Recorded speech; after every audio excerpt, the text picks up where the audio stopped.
ایک بھائی نے پوچھا ہے کہ کیا ایک مسلمان ہندوؤں کی مذہبی کتابوں کے منتر سیکھ سکتا ہے؟ دیکھیں،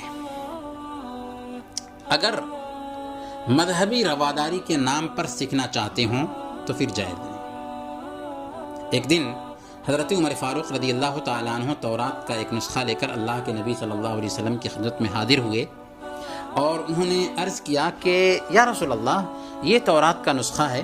اللہ کے نبی صلی اللہ علیہ وسلم خاموش رہے۔ حضرت عمر رضی اللہ تعالیٰ عنہ نے اس کو پڑھنا شروع کر دیا۔ ادھر اللہ کے نبی صلی اللہ علیہ وسلم کا چہرہ بدلنے لگا۔ حضرت عمر فاروق رضی اللہ تعالیٰ عنہ نے صورتحال سے بے خبر ہو کر نسخے کو پڑھنا شروع کر دیا تھا اور پڑھتے رہے تھے۔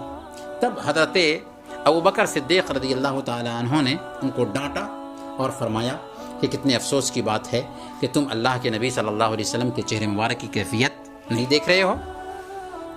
حضرت عمر فاروق رضی اللہ تعالیٰ عنہ نے اللہ کے نبی صلی اللہ علیہ وسلم کے چہرے کی طرف نظر دوڑائی تو فوراً بولے، اللہ کی پناہ، اللہ کے رسول صلی اللہ علیہ وسلم اور اللہ کے غصے سے ہم اللہ کی پناہ چاہتے ہیں۔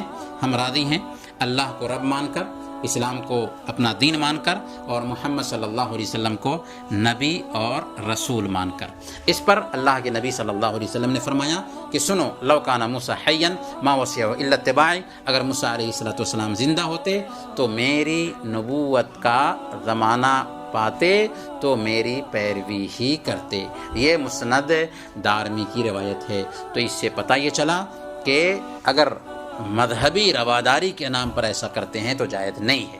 ہاں، اگر دعوتی مقصد کے تحت توحید، رسالت اور یوم آخرت کی باتیں غیر مسلموں کو سمجھانے کے لیے، ان کی مذہبی کتابوں سے بتانے کے لیے، ان کی کتابوں کے کچھ منتر یاد کر کے ان کے سامنے میں بتاتے ہیں اور یہ ذہن سازی کے لیے ہو، تب جائز ہے، بشرطے کہ اس میں مبالغہ بھی نہ کیا جائے، ضرورت سے زیادہ اس کا استعمال نہ کیا جائے اور ذہن بنانے کے لیے ہو تب، کیونکہ قرآن اور حدیث کے ذریعہ دعوت دینا اصل فطری دعوت ہے۔